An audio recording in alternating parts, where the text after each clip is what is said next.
समय कितना भी कठिन क्यों न हो, वह आपको तब तक नहीं हरा सकता जब तक कि आप खुद हार न मान लें। इसलिए कर्म करें, धैर्य रखें और विश्वास को कभी भी डगमगाने ना दें। साथियों नमस्कार, मैं RS खरे अपने चैनल मातु पितृ ज्योतिष ज्ञान के माध्यम से आप सभी दर्शकों का हार्दिक अभिनंदन स्वागत करता हूं। इस वीडियो में हम कर्म फलदाता और न्याय के देवता शनिदेव महाराज के बकरी होने की चर्चा करेंगे, क्योंकि शनिदेव महाराज 13 जुलाई 2025 से देवगुरु बृहस्पति की राशि मीन राशि में ही मार्गी गोचर करते हुए 13 जुलाई 2025 से बकरी हो गए हैं और 27 नवंबर 2025 तक लगभग 138 दिनों के लिए बकरी रहेंगे। शनिदेव महाराज मीन राशि वाले जातकों के लिए इस बकरी अवधि में क्या क्या सकारात्मक क्या क्या नकारात्मक प्रभाव देंगे, इन्हीं सब बातों की चर्चा इस वीडियो में विस्तार से करेंगे। वीडियो प्रारंभ करूं इससे पहले बकरी ग्रह के बारे में समझ लेना आवश्यक है। वीडियो प्रारंभ करूं इससे पहले बकरी ग्रह के बारे में समझ लेना आवश्यक है कि बकरी ग्रह क्या होता है। सौर मंडल में सूर्य के चारों ओर ग्रह परिक्रमा करते रहते हैं और परिक्रमा करते करते जब किसी ग्रह की गति अपनी स्वाभाविक गति से कम हो जाती है तो बाकी सारे ग्रह उस ग्रह से आगे निकल जाते हैं और पृथ्वी से देखने से ऐसा प्रतीत होता है कि वह ग्रह बकरी हो गया है, उल्टा चल रहा है, जबकि ग्रह सीधा ही चल रहा होता है। उदाहरण के लिए आप किसी भी व्हीकल से कहीं जा रहे हैं, आपके समानांतर और भी गाड़ियां जा रही हैं, लेकिन आप अपनी गाड़ी की स्पीड धीमी कर लेते हैं तो आपके समानांतर जा रही गाड़ियां आपसे आगे निकल जाती हैं और दूर से देखने से ऐसा प्रतीत होता है कि आप पीछे आ रहे हैं, उल्टे आ रहे हैं, आप बकरी चल रहे हैं, जबकि आप सीधे ही चलते रहते हैं। ठीक यही स्थिति शनिदेव महाराज की 13 जुलाई 2025 से मीन राशि वाले जातकों की राशि में ही हो गई है। जब कोई भी ग्रह बकरी होता है तो उस ग्रह की सूर्य से दूरी हो जाती है। सूर्य से दूर होने पर उस ग्रह पर सूर्य की रश्मियों का प्रभाव कम हो जाता है और उस ग्रह का बल बढ़ जाता है, जिसे चेष्टा बल कहते हैं। चेष्टा बल का मतलब उस ग्रह के बकरी होने की दशा में उस ग्रह का बल कई गुना बढ़ जाना, उस ग्रह में कई गुना फल देने की क्षमता का हो जाना, इसे चेष्टा बल कहते हैं। जब कोई भी ग्रह बकरी होता है तो वह अपने से एक घर पहले का प्रभाव भी देने लगता है। सूर्य और चंद्र सदैव मार्गी रहते हैं, राहु और केतु सदैव बकरी रहते हैं, मंगल बुध बृहस्पति शुक्र शनि ये 5 ग्रह ऐसे हैं जो हर साल मार्गी और बकरी होते रहते हैं।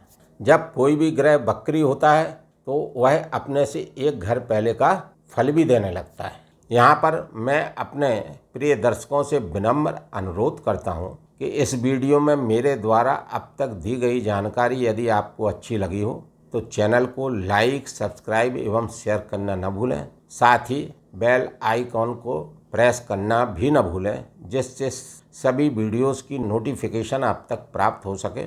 और वीडियो को अंत तक अवश्य देखें ताकि आप शनिदेव के इस बकरी प्रभाव को भली भांति समझ सकें और वीडियो के अंत में बताए जा रहे उपायों को करके लाभ प्राप्त कर सकें। शनिदेव महाराज 13 जुलाई से बकरी हो गए हैं तो अपने से एक घर पहले का भी फल देंगे, यानी मीन राशि वाले जातकों के द्वादश भाव का भी फल करेंगे। द्वादश भाव विदेश का भाव है, अस्पताल का भाव है, कोर्ट कचहरी का भाव है, अनावश्यक व्यय का भाव है। तो यहाँ पर शनिदेव महाराज द्वादश भाव में इन स्थितियों को दे सकते हैं। ये परेशानियां आपको देखने को मिल सकती हैं इस बकरी अवधि में, और यह सब निर्भर करेगा शनिदेव महाराज की जन्म कुंडली लग्न कुंडली में स्थिति पर। मीन राशि वाले जातक करोड़ों की संख्या में हैं तो क्या सभी को शुभ फलों की प्राप्ति होगी? नहीं। क्या सभी को अशुभ फलों की प्राप्ति होगी? नहीं। कुछ मीन राशि वाले जातकों को शुभ फल प्राप्त होंगे इस बकरी अवधि में, कुछ को अशुभ फल प्राप्त होंगे, और इन शुभ और अशुभ फलों की प्राप्ति निर्भर करेगी मीन राशि वाले जातकों की लग्न कुंडली में शनिदेव महाराज की स्थिति पर। यदि शनिदेव महाराज मजबूत हैं, शुभ हैं, 3, 6, 11 भाव में हैं, नीचस्थ नहीं है, अस्त नहीं है, मारक नहीं है, तुला राशि में उच्चस्थ हैं, कारक हैं, तो निश्चित रूप से उन मीन राशि वाले जातकों को शनिदेव महाराज के लाभ ज़्यादा प्राप्त होंगे इस वक्री अवधि में। और जिन मीन राशि वाले जातकों की कुंडली में शनिदेव महाराज की स्थिति कमज़ोर है, उन लोगों को शनिदेव महाराज के इस वक्री काल से अपेक्षाकृत कम लाभ प्राप्त होंगे। शनिदेव महाराज की 3 दृष्टियां होती हैं, तीसरी दृष्टि, 7वीं दृष्टि और 10वीं दृष्टि। और यहाँ राशि में गोचर करते हुए शनिदेव महाराज आपकी राशि को मजबूत करने का कार्य करेंगे। यद्यपि मीन राशि वाले जातकों पर शनि के 7.5 का सेकंड स्पेल चल रहा है, शनि के 7.5 आपकी छाती पर चल रही है, तो निश्चित रूप से शनिदेव से आपको बीच बीच में विपरीत प्रभाव देखने को भी मिल सकते हैं। लेकिन यदि आप शनिदेव महाराज द्वारा बनाए गए सिद्धांतों पर चलते रहे तो आपको शनिदेव महाराज से अशुभ फल प्राप्त न होकर शुभ फल ही प्राप्त होंगे। और शनिदेव महाराज के सिद्धांत क्या है? क्योंकि कर्म फलदाता है, न्याय के देवता हैं, तो आपको कर्म कैसे करना है? अच्छे कार्य करना, कड़ी मेहनत करना है, ईमानदारी से कार्य करना है और समय का पालन करना है, डिसिप्लिन में रह के कार्य करना है, अनुशासित होकर कार्य करना है। जो लोग मेहनती, अनुशासित और ईमानदार होते हैं, शनिदेव महाराज उन पर विशेष कृपा करते हैं। तो यहाँ पर कैरियर भाव के स्वामी देवगुरु बृहस्पति हैं और आपके राशिपति लग्नाधिपति भी देवगुरु बृहस्पति हैं, और देवगुरु बृहस्पति की ही राशि में शनिदेव महाराज का गोचर हो रहा है। और शनिदेव महाराज अपने स्वयं के उत्तराभाद्रपद नक्षत्र से गोचर कर रहे हैं और 3 अक्टूबर के बाद देवगुरु बृहस्पति के पूर्वाभाद्रपद नक्षत्र से गोचर करेंगे।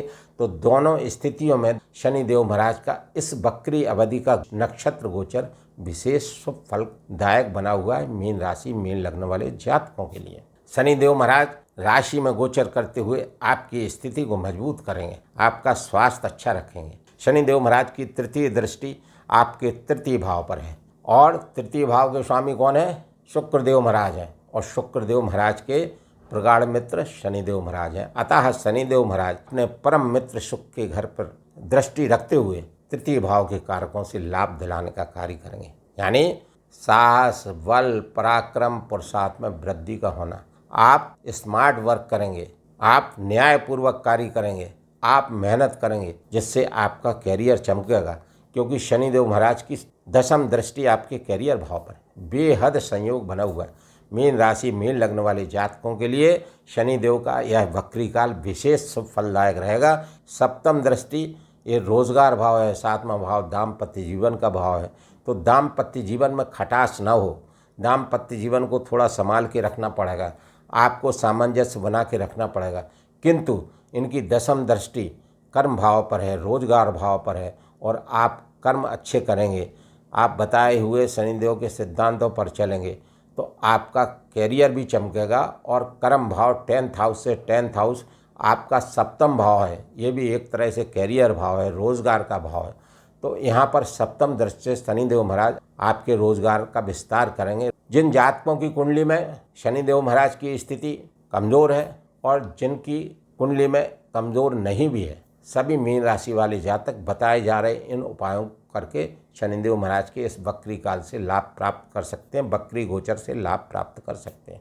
2 तरह के उपाय हैं, एक व्यवहारिक उपाय, दूसरा ज्योतिषीय उपाय। व्यवहारिक उपाय में आपको कड़ी मेहनत करना है, ईमानदारी से काम करना, डिसिप्लिन होकर काम करना, सात्विक आहार होना चाहिए, सात्विक विचारधारा होना चाहिए, वृद्धजन, बूढ़े, विकलांग लोगों का सहयोग करना। ज्योतिषीय उपाय में चूँकि शनिदेव महाराज के इष्ट देव शिव जी हैं, शंकर जी हैं, शंकर जी की पूजा अर्चना, आराधना, उपासना अधिक से अधिक करते रहें। ओम नमः शिवाय मंत्र का जाप अधिक से अधिक करते रहें। शनिदेव महाराज का बीज मंत्र जाप कर सकते हैं, क्योंकि आपको शनि की 7.5 का प्रभाव है। ओम प्राम प्रीम प्रोम सा शनि नमः का जाप 108 बार नित्य करें, और प्रत्येक शनिवार को सूर्यास्त के बाद पीपल के वृक्ष के समीप सरसों के तेल का दीपक जलावें एवं वहां बैठकर शनि चालीसा का पाठ भी कर सकते हैं। जिन मीन राशि वाले जातकों की लग्न कुंडली में शनिदेव महाराज की स्थिति काफ़ी कमज़ोर है, नीचस्थ है, अस्त है, वह 7 मुखी रुद्राक्ष को पीले या लाल रंग के धागे में पिरोकर किसी भी शुक्ल पक्ष के सोमवार या पूर्णमासी को राहु काल को छोड़कर गंगा जल से शुद्धिकरण करके एवं एक माला ओम नमः शिवाय की जाप करके पूर्व या उत्तर की ओर मुख करके गले में धारण कर सकते हैं। बताए गए इन सभी उपायों को यदि मीन राशि वाले जातक करते हैं तो मीन राशि वाले जातकों का शनिदेव महाराज का यह बकरी गोचर लगभग 138 दिन का विशेष शुभ फलदायक रहेगा। प्रिय साथियों, इस वीडियो में मेरे द्वारा दी गई जानकारी यदि आपको अच्छी लगी हो तो कृपया चैनल को लाइक, सब्सक्राइब एवं शेयर करना न भूलें। धन्यवाद।